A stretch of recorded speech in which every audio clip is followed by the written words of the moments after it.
Today,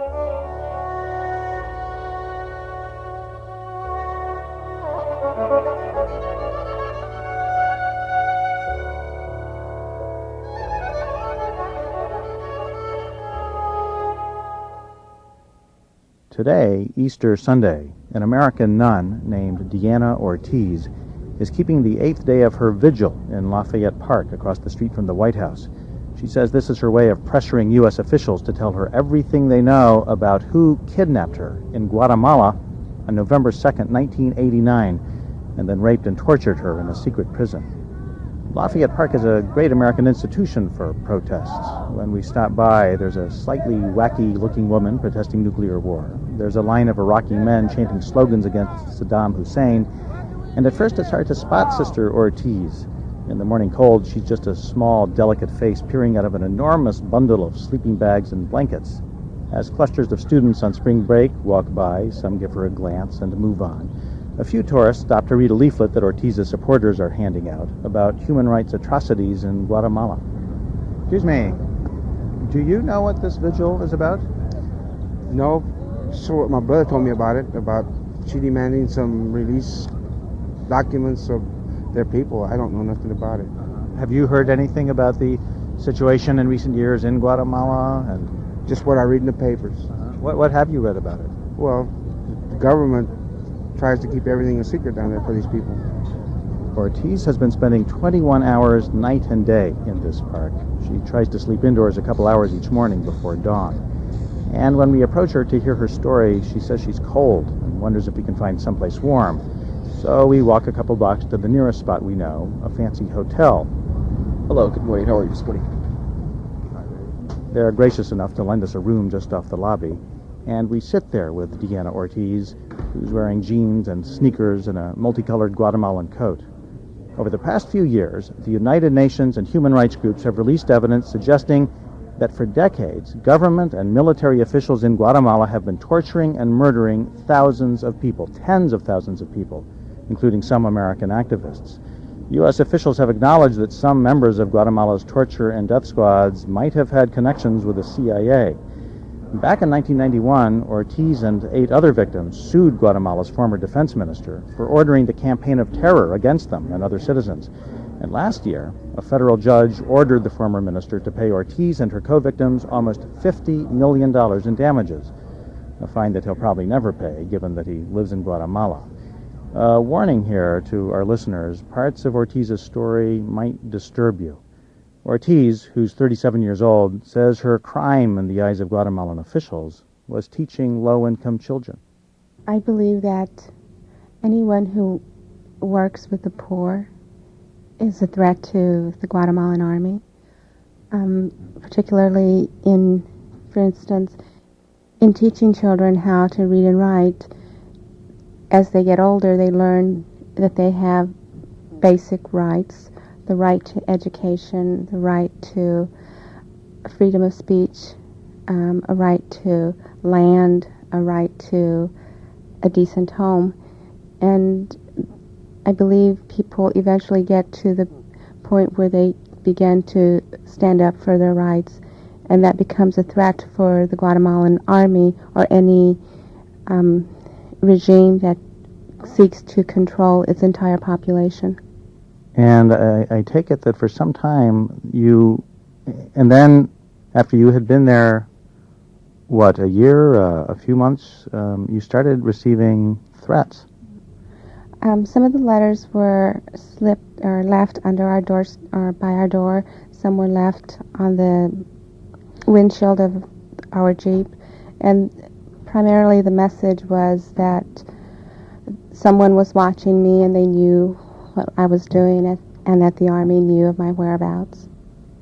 Then one day, Ortiz says, she was attending school in Guatemala City trying to improve her Spanish when a man called out her name, Deanna, a complete stranger, she says, and he grabbed her arm and repeated the warnings. We know who you are. The army is watching you.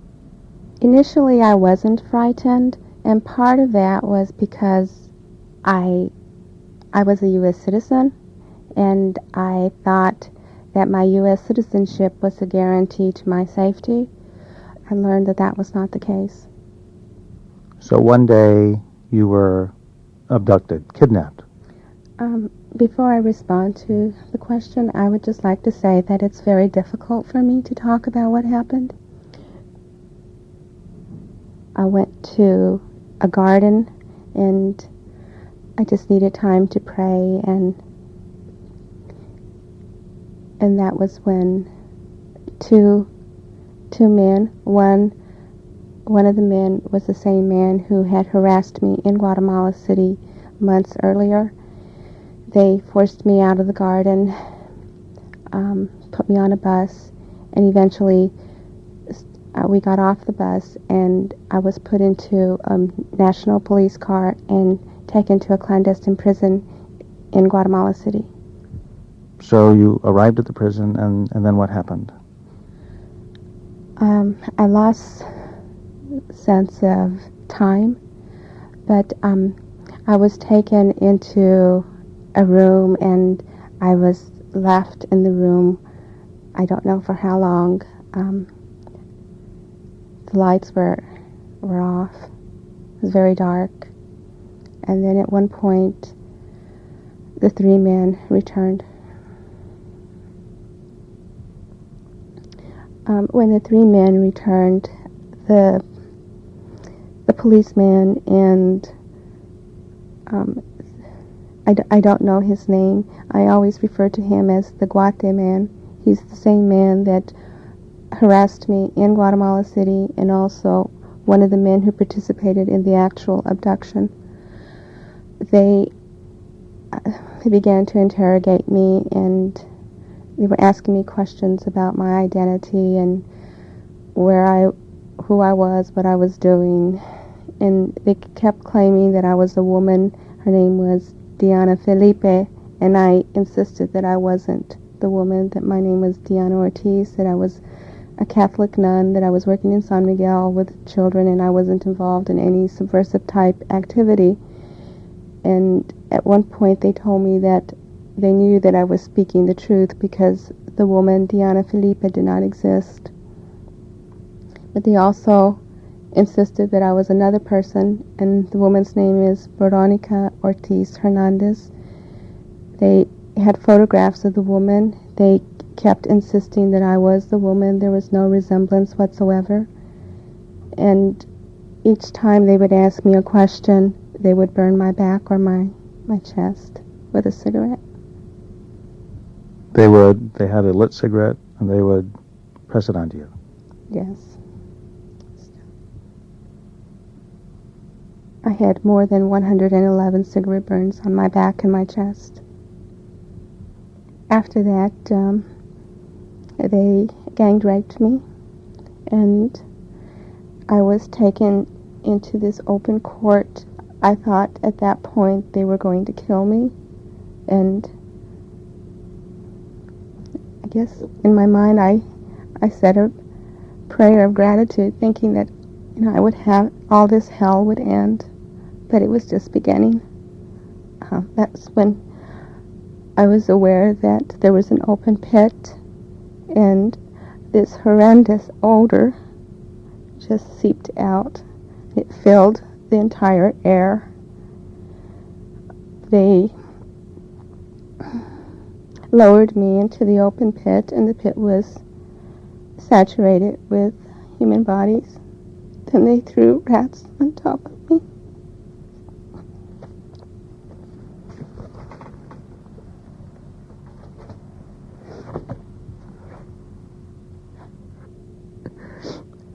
I don't know how long I was kept in the pit, but I was later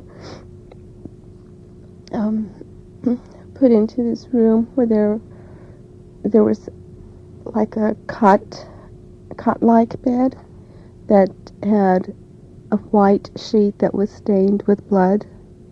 There was human waste all over and the smell of urine. And I didn't know what to do. I was left there by myself, so I sat in a corner and just kept praying that, God would just let this nightmare end and that they would kill me. And that was when I became aware that there was someone underneath the sheet.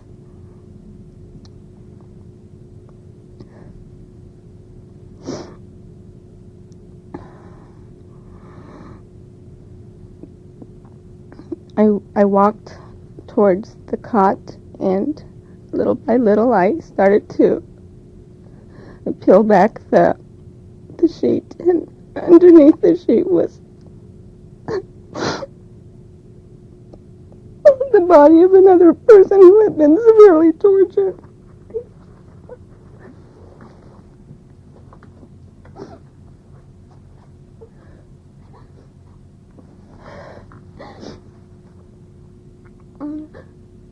She was alive. She was alive. She took hold of my hand, and she gave me a smile with all of this. And it's like she didn't have any strength left, but she used all her strength to smile, and she told me to remain strong, that they were going to break me. And shortly after, the 3 men returned, and that's when they kept insisting, "Are you going to cooperate? If not, we'll make you cooperate." And they put a machete in my hand, and at first I thought they were going to use it to kill me. And again, I whispered another prayer of gratitude, but they forced me to stab the woman.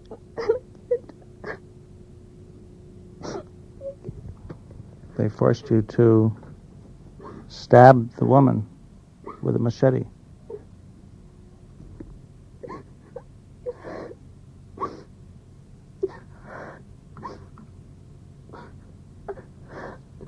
So then I take it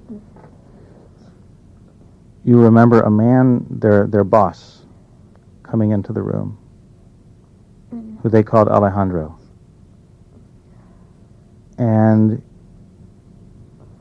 he began speaking to you, you've said, in very poor Spanish with an American accent. And he said, "Oh, I'm very sorry, this has all been a big mistake."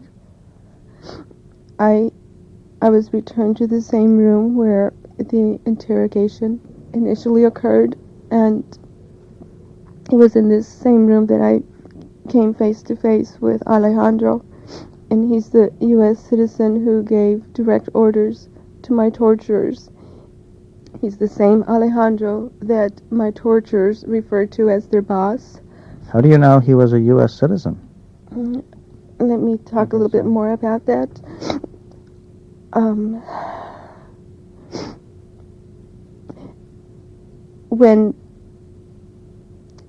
When I was returned to the same room, they were getting ready to rape me again, and that's when they told Alejandro to come and have some fun. And Alejandro cried out an obscene term and told him to stop torturing me because I was an American nun, North American nun, and that my disappearance had become public.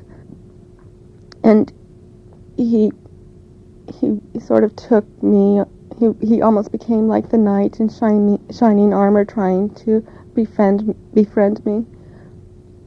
I asked him if he was a North American, and he asked me why, and I explained to him that he had used a term that was very familiar in the United States, and it was a term that was used with an American accent. He didn't respond to my question, but he helped me on with my clothes, and he told me again in poor, unmistakable, broken Spanish with an American accent that he was going to take me to a safe haven, referring to the U.S. Embassy, and that he was going to take me to see a friend who would help me leave the country. He escorted me out of the clandestine prison and led me, or put me into the Jeep, and he kept telling me to forgive my torturers, to forget what had happened. He said that they had tried to warn me by sending me the threats. You say that when Alejandro, the boss of the torturers, took you away from the prison, that he asked you to forgive the torturers. And in a statement you put out the other day, you said what this vigil is about is partly about resurrection. And here we are, Easter weekend, which is about the resurrection of Jesus, who taught that that the foundation of love and spirituality was forgiveness. Can you forgive the men who tortured you? That's a very difficult question.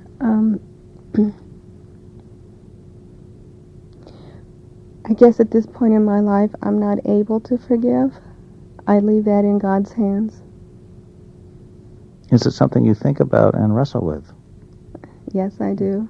And the fact that I'm a Catholic nun and I'm not able to forgive, that makes me feel all the more guilty. I'm not sure what it means to forgive. There are a few footnotes to this story. A little more than a week ago, President Clinton wrote Deanna Ortiz a letter saying he deeply regrets her suffering and promising that U.S. intelligence officials will investigate her case and release all appropriate information, in the president's words. Meanwhile, human rights groups say the Guatemalan government continues to torture and murder civilians.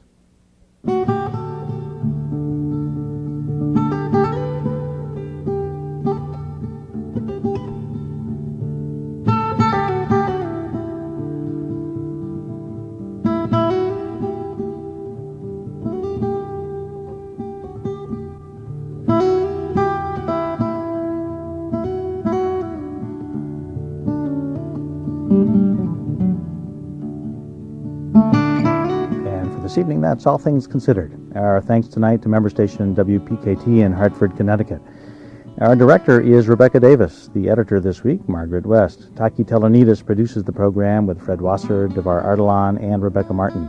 Barbara Ream is our assistant managing editor. Kim Oleski and Jill Lawrence are the reference librarians. Cal Southworth is our technical director. Audio engineers include Linda Mack, John Carrillo, Gary Henderson, Andrea Jackson-Gewirtz, Paris Morgan, and Aria McAllister. The newscast producers are Deborah Kirsch, Dave Mattingly, and Mikey Perkins. And I'm Daniel Zwerdling. Good evening. For All Things Considered.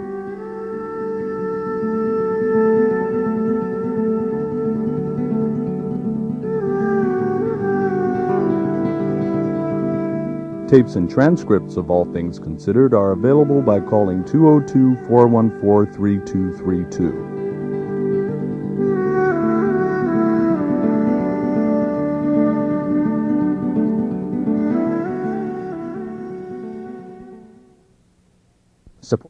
Support for this program comes from this and other NPR member stations and NPR. Contributors include the Horace W. Goldsmith Foundation, Cisco Systems, bringing the power of internetworking to everyone, the Alfred P. Sloan Foundation, supporting public understanding of technology, industry, and economic growth, and the John D. and Catherine T. MacArthur Foundation. National Public Radio is solely responsible for this program. This is NPR, National Public Radio.